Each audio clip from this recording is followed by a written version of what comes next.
네, 벌써 세 번째 시간이네요. 읽기 하는 시간이죠. 네. 지난 시간도 읽기, 조금 뒷부분이라서 공부하기 조금 힘든 부분 풀었는데, 그래도 읽기는 듣기보다는 좀 낫죠. 왜냐면, 우리가 눈으로 볼 수 있으니까. 듣기는 눈으로 볼 수 없으니까 정말 막막할 텐데, 그래도 읽기는 그나마 눈으로 볼 수 있으니까 여러분이 답을 조금 신경 쓰면 찾기는 쉬울 것 같아요. 그죠? 읽기보다는, 듣기보다는. 그래도 듣기가 읽기보다 내용은 더 쉬워요. 읽기는 눈으로 보여주기 때문에 좀 더 어려운 어휘나 그게 더 많이 나올 수도 있거든요. 그래서 여러분들이 사람들마다 좀 다르긴 하겠지만 선생님이 봤을 때는 읽기 예문이 조금 더 어려운 게 많이 나오는 것 같아요.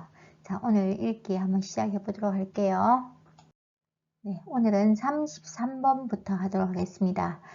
공부 계속 해오던 거니까. 자, 한번 볼게요. 생물들은 환경 변화에 민감하게 반응하기 때문에 민감하다. 무슨 말이에요? 민감하다. 이게 좀 예민하다, 민감하다 비슷해요. 이게 느끼는 감각이 좀 빠르다 뜻이에요. 그냥 민감하다는 것은. 좀 반대말이, 민감하다 반대말이 뭐예요? 좀 무디다 알죠? 우리. 저 사람은 너무 무뎌. 무디다 하면 조금 반응이 없다는 뜻이죠. 조금 무디다 하면 반응이 별로 없다는 뜻인데, 민감하다는 얘기는 조금 반응이 좀 빠르게 반응한다는 뜻이 되겠죠. 무디다. 그래서 민감하게 반응하기 때문에 환경오염을 나타내는 지표 역할을 한다. 생물들이 환경오염의 어떤 이 환경이 오염됐는지 안 됐는지를 빨리 느끼게 해준다는 얘기예요. 한 예로 나팔꽃은 대기오염의 지표가 돼요. 나팔꽃을 보면은 대기가 오염됐는지 안 됐는지를 금방 볼 수 있다는 얘기예요. 그 표시 역할을 해준다는 얘기입니다. 나팔꽃에 흰색 반점이 생기면 공기가 오염되었다는 것을 알 수 있어요. 나팔꽃을 봤는데 나팔꽃에 흰색이 생겼어요. 흰색 반점이. 그러면 이게 공기가 오염됐다는 것을 알 수 있어요. 오염되었다는 것을 알 수 있죠. 또 물고기는 어때요? 수질 오염 정도를 보여주죠. 왜냐하면 물고기는 물에 사니까. 그죠? 그래서 수질 오염은 물이 오염된 거 말이죠. 수질 오염의 정도를 보여줍니다. 언어가 은빛 색깔이 보이는 어느란 그 물고기가 있죠. 언어가 살면 깨끗한 1급수의 물이라는 것을, 그러니까 언어가 만약에 거기 살아있다면 이 물은 정말 깨끗한 1급수의 물이구나 알 수 있는데, 만약에 미꾸라지가 살면 깨끗하지 않은 3급수의 물이라는 것을 알 수 있어요. 그래서 좀 미꾸라지는 더러운 곳에 산다. 근데 언어는 깨끗한 곳에 산다라고 우리가 많이 알고 있죠. 이처럼 복잡한 측정 장비 없어도, 그러니까 뭐 환경 오염을 재는 그런 기계 같은 게 없어도 그 생물로, 뭐 살고 있는 생물로 그 지역의 환경 오염 정도를 알 수 있다는 이야기예요. 그래서 여기서 지금 우리가 맞는 거 찾는 문제니까 지금 여기서 어떤 문제가 잘 맞는지 지금 보는 거예요. 자, 1번 대기 오염의 여부는, 대기가 오염됐는지 안 되는지 그 여부는 지표 생물로 판별하기 어렵다? 아니죠. 어렵다가 아니고 판별하기 쉽다 했죠. 그냥 복잡한 기계가 없어도 이게 그 지역 환경 오염 정도를 알 수 있다고 했어요. 그래서 할 수 있다죠. 어려운 건 아니고. 그다음 2번 자연 환경이 깨끗한 곳에서는 미꾸라지를 발견할 수 있다? 아까 말했어요. 미꾸라지는 어디 산다 했어요? 아까 미꾸라지는 더러운, 미꾸라지가 살면 깨끗하지 않은 3급수의 물이니까 이거는 깨끗한 곳이 아니고 더러운 곳에서 미꾸라지가 산다는 얘기죠. 그 다음 물 속에 사는 물고기의 종류로 물이 오염되었는지를 파악할 수 있다. 맞습니까? 네, 그렇죠. 아까 했죠. 네, 물 속에 언어가 살면 깨끗한 1급수의 물이고 미꾸라지가 살면 3급수의 더러운 물이 겠으니까 물 속에 사는 물고기 종류만 봐도 그 물이 오염되었는지 안 되는지 알 수 있다는 얘기죠. 답은 3번이 맞죠. 4번 볼게요. 나팔꽃은 크기의 변화를 통해서 환경 변화를 알려주는 지표다. 맞습니까? 나팔꽃은 크기의 변화가 아니고 뭐라 했어요? 아까 나팔꽃에 흰색 반점이 생기면 오염됐다는 걸 알 수 있다. 그래서 흰색 반점의 여부를 알 수 있으니까 이거는 크기의 변화를 통해서 하는 것은 아니었죠. 그래서 답은 3번이죠. 그래서 아까 내가 읽기를 보면 그래도 조금 더 쉽다고 느껴진다는 이유가 보면은 잘 읽어보면은 그래도 알 수가 있어요. 근데 문제는 시간이에요. 시간을 좀 빨리 읽지 않고 하니까 빨리 못 읽어서 그렇지 어쨌든 읽으면 답을 찾을 수 내기는 조금 더 쉬운 것 같아요. 그죠? 그럼 34번 볼게요. 자, 34번도 역시 내용과 같은 거거든요. 34번까지 34번 문제 하면 정부는 환자의 의약품 처방 이력을 제공하는 의약품 처방 알죠? 예, 우리 병원 가면 처방전이라고 주죠. 처방전이 뭐예요? 이 사람한테 어떤 약을 주세요 하는 게 처방이에요. 그래서 병원을 갔다 왔는데 의사가 처방전을 내려서 줘요. 그럼 약국에 들고 가죠. 그러면 이 사람한테 무슨 약을 주세요 하는 게 처방전이니까 이 의약품 처방 이력, 이 사람이 무슨 약을 타갔는지를 제공하는 의약품 안전 사용 서비스를 실시하고 있어요. 이제. 그래서 이 제도는 의료기관에서 의약품을 처방하기 전에 환자가 다른 기관에서 어떤 약을 처방받았는지, 만약에 병원에서 처방받아 가려고 그러는데 혹시 다른 병원에서 아니면 다른 보건소 아니면 다른 약국에서 어떤 약을 처방받았는지를 온라인으로, 그러니까 이제 컴퓨터 안으로 다 지금 점검할 수 있도록 되어 있는 거예요. 그래서 혹시나 그 먹고 있는 약, 그렇게 함께 먹으면 안 되는 약이나, 이렇게 처방받은 약 중에서 혹시나 그 약이 이 의사가 지금 처방한 약과 함께 먹으면 안 되는 약이나 같은 약이 여러 번 함께 먹어도 안 되는 약도 있고 또 같은 약이 여러 번 들어갈 필요는 없겠죠. 여러 번 처방될 경우에 생기는 부작용을 방지하려는 목적이에요. 선생님 생각하기에는 이 제도가 참 좋은 제도인 것 같아요. 이 제도를 통해서 적절한 의약품 처방이 국민의 건강 정진에 도움이 될 것으로 기대된다. 맞겠죠? 그래서 똑같은 약 두 번 주지도 않고 함께 먹으면 안 될 약을 주지도 않는 적절한 의약품 처방이 국민에게 큰 도움을 줄 수 있겠다는 얘기겠죠. 그래서 내용은 무슨 말인지 알겠죠? 이렇게 병원에 가서 의약품을 처방받을 때 그 다른 병원이라든지 아니면 다른 약국 같은 데서 처방받은 약이 뭐가 있는지를 의사가 온라인으로 컴퓨터상으로 점검을 할 수가 있어요. 점검해서 보면은 이 사람이 이 약은 먹고 있구나. 근데 내가 지금 주려는 약하고는 같이 먹으면 안 되겠구나. 아니면 이 약은 벌써 먹고 있으니까 지금 안 먹어도 되겠구나 정도를 파악해서 알려주는 거죠. 그래서 그 약품 처방을 제대로 맞게 해주는 게 지금 의약품 안전 사용 서비스라는 이야기입니다. 그러니까 아주 좋은 제도인 것 같아요. 내가 봤을 때는. 자, 그럼 볼게요. 1번. 이 제도를 온라인에서 이용할 수 있도록 할 예정이다. 자, 온라인에서 이용할 수 있도록 할 예정입니까? 아니고 이미 실시하고 있어요. 벌써 하고 있었어요. 그러니까 온라인에서 하고 있죠. 예정이 아니고. 2번. 환자들은 의약품을 처방받기 전에 이 제도를 이용해야 한다. 자, 환자들이 의약품을 처방받기 전에 이 제도를 이용해야 되는 게 아니고 누가? 의사가. 네, 의사가 이미 그걸 보고 해야 돼요. 그래서 의사가 이걸 보고 처방해 주기 전에 그 사람이 뭘 먹고 있는지를 지금 알고 처방해 줘야 되는 거죠. 그래서 환자는 할 수 있는 게 아니고 의사가 보는 거예요. 그래서 이것도 지금 틀렸어요. 3번. 환자들은 의료기관에 방문하지 않고 의약품을 처방받을 수 있다? 그건 아니었죠. 일단 의료기관에 가면은 의사가 그전 의료기관에서 뭘 먹었는지를 알고 처방해 주는 거니까 방문하지 않고는 안 돼요. 방문을 해야지 일단 하시는 거죠. 그래서 틀렸어요. 4번. 의약품의 부적절한 처방을 예방하기 위해서 이 제도가 시행되고 있다. 맞죠? 아까 그랬죠?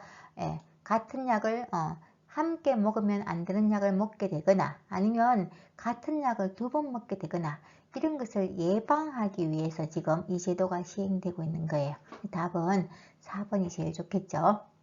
그래서 그래서 여기 나오는 내용을 자세히 여러분이 잘 읽어주시면 될 것 같아요.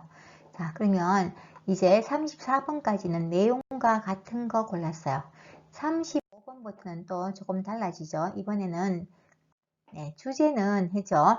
내용과 같은 것은 맞는 것은 보다는 좀 더 정말로 이 글에서 말하고 싶어 하는 중심 내용이 주제예요. 정말 하고 싶어 하는 말. 이 사람이 정말로 여기서 하고 싶어 하는 말이 뭔가를 고르는 거예요. 그래서 만약에 답 중에서 여기 나오는 내용하고 같은 답도 있을 수 있어요. 근데 내용과 같은 것은 할 때는 그 답을 골라주면 돼요. 근데 주제를 물을 때는 혹시 답이 두 개 있을 수도 있어요 하지 말고 만약에 여기에 나오는 내용이 두 개가 맞는 게 있다면 그 중에서 어느 게 더 중요한 내용인지 이 사람이 정말로 말하고자 하는 내용이 무엇인지를 알아내주면 되는 거예요. 알겠죠? 그래서 한번 읽어볼게요. 현대인들은 통계를 이용해 실제 상황을 파악하는 경우가 많다. 실제 상황이에요. 통계 알죠? 몇 퍼센트 이런 거예요. 하지만 통계가 절대적인 사실을 반영하는 것만은 아니에요. 통계를 너무 믿지 말라는 얘기예요. 통계가 무조건 맞다. 절대적인 사실을 반영하는 것만은 아니다는 뜻이에요. 예컨대 예를 들어 뜻이 예컨대 오이의 가격이 1월에 1,000원이었고 2월에 3,000원이면 현재 2,000원이라고 가정해보자. 자, 1월에는 1,000원, 2월에는 3,000원인데 현재는 2,000원이에요. 근데 현재의 오이값을 통계에 근거해서 평가할 때 1월을 기준으로 하면 물가가 큰 폭으로 올랐어요. 왜? 1,000원에서 2,000원 됐으니까 문제에 많이 올랐죠. 근데 2월을 기준으로 하면 또 대폭 하락했다. 하락한 것은 내려갔다는 얘기죠. 물가가 하락한 것으로 나타났어요. 1월 기준으로 하면 물가가 올랐죠. 증가했고 이때는 하락한 것으로 이해될 수 있다는 얘기예요. 그러니까 이건 뭐예요? 기준을 어디에 두는가에 따라서 달라진다는 얘기죠. 지금 2,000원이지만 1월에 1,000원에 비해서는 아주 많이 올란 거예요. 근데 2월에 3,000원에 비해서는 또 내려간 거란 얘기죠. 그래서 어느 것을 기준으로 하는 것에 따라서 달라지니까 너무 통계만을 믿지 말라는 이야기를 하고 있는 거예요. 그럼 이제 답을 한번 볼까요? 1번. 통계 수치에 근거하면 실상을 파악할 수 있다? 통계 수치를 너무 믿지 말아야죠. 사실을 반영하는 것만은 아니다 했어요. 그러니까 통계 수치에 근거해서 무조건 파악할 수 있는 것은 아니에요. 틀릴 때도 있다는 얘기죠. 네, 통계를 너무 믿지 말라는 얘기를 하고 있거든요. 그럼 2번 볼게요. 현실이 반영되지 않는 통계 치수는 무의미하다. 맞습니까? 현실이 반영되지 않는 통계 수치는 무의미하다라는 것을 말하고 싶어하는 건 아니에요. 물론 이 사람이 아까 선생님 말했죠. 이 중에서 맞는 답도 있어요. 이것도 지금 맞긴 맞아요. 현실을 반영해서 통계 수치가 맞는 거지 현실을 반영하지 않은 것은 무의미하다는 이야기는 맞기는 맞아요. 내용은 돼요. 틀린 말은 아니에요. 그럼 일단 된다고 볼게요. 되긴 돼요. 3번 볼게요. 통계를 통해서 물가 상승률과 하락률을 알 수 있다? 자, 상승률과 하락률을 알 수는 있어요. 그죠? 1월에 비해서 지금은 올랐어요. 2월에 비해서 내렸어요. 이것도 알 수는 있어요. 그러니까 통계를 통해서 상승률과 하락률을 알 수는 있어요. 그렇지만 이 사람이 말하고자 하는 것은 답은 4번이에요. 통계는 기준 설정에 따라서 다양하게 해석될 수 있다는 거예요. 그래서 어디를 기준으로 하느냐. 만약에 지금 2,000원이에요 했을 때 그냥 지난달에 3,000원인데 지금 많이 내렸네요 할 수 있지만 그 지난달 1월에는 1,000원이었으니까 그때에 비해서 또 올랐거든요. 그러니까 기준을 어디에 설정하느냐에 따라서 좀 다양하게 나타날 수 있다는 게 이 사람이 하고 싶은 말이에요. 그래서 기준에 맞추어서 통계를 파악하자라는 게 이 사람의 생각이겠죠. 이렇게 문제를 풀어줘야 됩니다. 알겠습니까? 36번도 볼게요. 자, 36번도 마찬가지로 주제에 관한 문제입니다. 생각하세요. 자, 철새예요. 철새는 뭐예요? 철 따라 옮겨 다니는 새예요. 따뜻한 것을 좋아하는 새는 겨울 되면 남쪽 나라로 날아가요.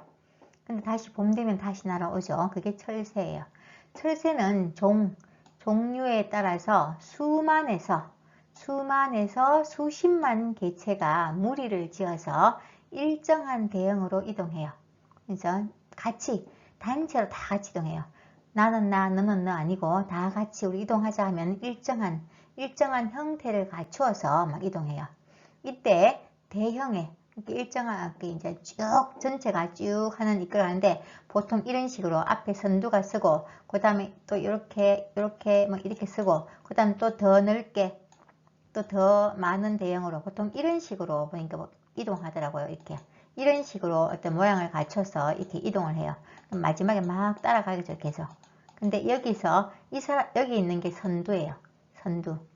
선두에 대형의 선두에서 나는 새가 무리의 리더예요. 사람들, 이런 새들을 다 이끌어가니까 리더겠죠. 리더인데 이 새는 무리를 안전하게 이끄는 역할을 맡는다. 우리도 그렇죠. 대통령이 우리나라 전체를 다 이끌어 가잖아요. 그 사람이 우리나라 국민들을 안전하게 이끄는 역할을 맡는 거겠죠. 이를 위해서 이 새는, 이 무리 앞에 있는 리더의 새는 거친 바람을 맨 앞에서, 제일 앞에 가니까 거친 바람을 맨 앞에서 맞서 비행하며 최고로 적당한 항로는 길이에요. 길과 고도를 찾아낼 수 있는 경험을 두루 갖추고 있어야 한다. 우리나라도 대통령도 마찬가지예요. 그러니까 여러 가지 우리 국민들을 가장 안전하게 이끌 수 있는 그런 어떤 역량을 갖출 수 있는 그런 경험을 두루 갖추고 있는 사람이 대통령이 되면 그 나라가 잘 이끌어져요. 근데 그렇지 못한 사람이 만약에 나라를 이끌면 그 나라가 잘 안 이끌어지죠. 그런 걸 지금 얘기하는 거예요. 그러니까 이 무리의 대표도 마찬가지로 최적의 항로와 고도를 찾아낼 수 있는 경험을 두루 갖추고 있는 리더가 되어야 된다는 얘기예요. 또한 어떤 위기 상황, 살다 보면 위기 상황도 오죠. 어떤 위기 상황이 발생하더라도 신속하게 대처할 수 있는, 만약에 일로 길 가고 있는데 여기 만약에 무슨 큰 위험이 있으면 방향을 바꿀 줄도 아는, 이쪽 아니면 이쪽으로 바꿀 줄도 아는, 신속하게 대응할 수 있는 판단 능력도 있어야 된다 나왔어요. 지금 철새 중에서 새들의 무리가 이동할 때 제일 앞에 나오는 리더의 새가 어떤 새여야 되는지에 대한 이야기를 지금 하고 있는 거죠. 그래서 그거에 대한 주제를 찾아야 돼요. 자, 1번 보세요. 철새는 최적의 항로로 신속하게 이동해야 한다. 맞죠? 네, 맞는 말이에요. 지금 1번은 맞는 말이죠. 맞아요. 철새의 리더는 경험과 판단 능력을 갖춰야 한다. 이것도 지금 맞아요. 맞죠? 네, 맞고. 그 다음 3번 볼게요. 철새는 위험에 대처하기 위해서 무리를 지어야 한다. 위험에 대처하기 위해서도 무리를 지어야 한다. 일단 무리를 지어서 가는 것도 맞긴 맞아요. 무리를 지어서 가는 것도 맞는데 일단 위험에 대처하기 위해서 무리 짓는 것도 일단 일종의 맞는 답이죠. 그 다음 철새의 리더가 되려면 대령의 선두에서 비행해야 한다. 다 맞아요. 내용은 다 맞아요. 근데 문제는 그러니까 주제를 묻는 게 문제예요. 주제. 그럼 이 주제는 여러분이 생각했을 때 이게 중에서 제일 맞는 주제가 뭔가 같아요? 네, 철새 전체를 이끄는 리더의 역할 중에서 제일 중요한 게 뭐 같아요? 그래서 지금 철새의 리더에 대한 역할을 지금 말하고 있죠. 그래서 답은 2번이죠. 철새의 리더는 경험과 판단 능력을 갖춰야 한다. 그래서 위험한 상황이 오면은 돌아서 갈 수도 있고 다른 방향으로 이끌 수도 있는 그 사람이 리더가 돼야 된다. 전체적으로 다 철새에 대한 이야기를 맞게 한 건 맞는데 그 철새의 리더의 역할이 어떤 것이어야 하는가 하는 게 이 글 내용을 때 주제를 잘 못 찾는 사람이 있어요. 이 글 전체에서 이 글 쓴 사람이 꼭 하고 싶어 하는 얘기, 그게 바로 주제라고 보면 됩니다. 알겠죠? 그 다음 37번도 볼게요. 역시 마찬가지로 주제에 묻는 문제를 잘 하면 좋겠어요. 자, 37번 볼게요. 어떤 사람들은 경제적인 여유를 얻게 되면서 삶의 무료함을 느끼기도 한다. 자, 경제적인 여유가 무슨 말이에요? 돈이 좀 생겼다는 뜻이에요. 돈이 없을 때는 막 바쁘게 돈 버느라고 막 정신이 없어요. 근데 경제적인 돈을 좀 벌고 나니까 삶이 무료해요. 왜 이렇게 지겹지, 뭐 별로 막 급하게 서둘러야 할 일도 없고, 뭐 아이를 굶길까봐 막 돈을 버느라고 막 힘들어할 일이 없어요. 그러니까 삶의 무료함이에요. 내가 왜 살지? 뭐 재밌는 일 없을까? 너무 심심한데, 뭐 이런 게 무료함이겠죠. 그 무료함을 느끼기도 합니다. 그런데 사람들은 이런 무료함을 별것 아닌 사소한 것으로 여기는 경향이 있다. 그러니까 그냥 좀 심심하고 좀 뭐 할 일 없고 하면 좀 약간 별거 아니다. 그냥 사소한 것으로 여기는 경향이 있대요. 하지만 중요해요. 하지만 뭐예요? 지금 반대 내용을 하죠. 무료함은 개인의 행복한 삶을 저해하는 하나의 요소가 될 수 있어요.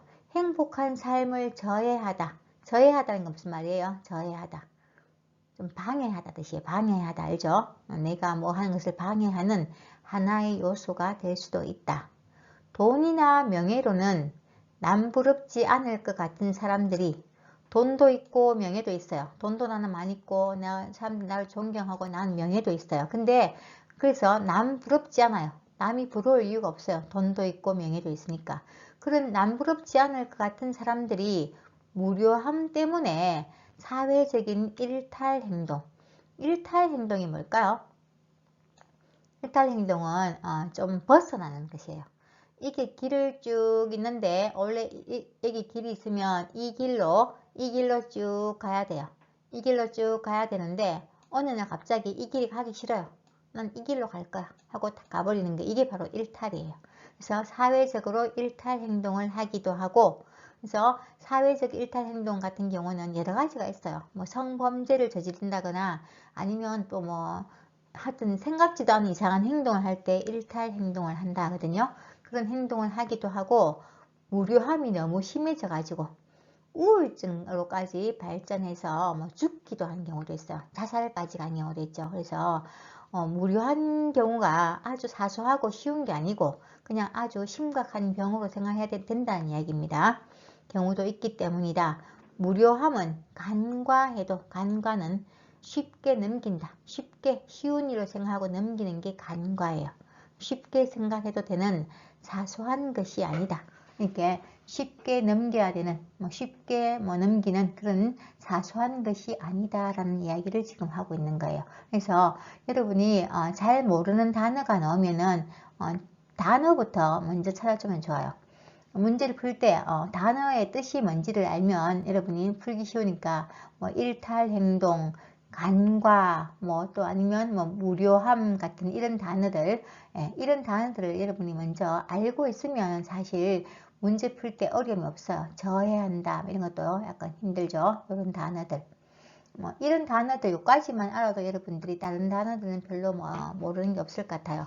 이런 단어들 정도만 찾아서 정확하게 공부의 뜻을 하고 문제를 풀면 쉽게 풀 수 있을 것 같아요. 자, 1번 볼게요. 경제적 여유가 있는 사람들이 무료함에 빠지기 쉽다. 맞죠? 이것도 경제적 여유 있을 때 무료함에 빠지기 쉽다 했어요. 그래서 경제적인 여유를 얻게 되면서 무료함을 느끼기도 한다 했어요.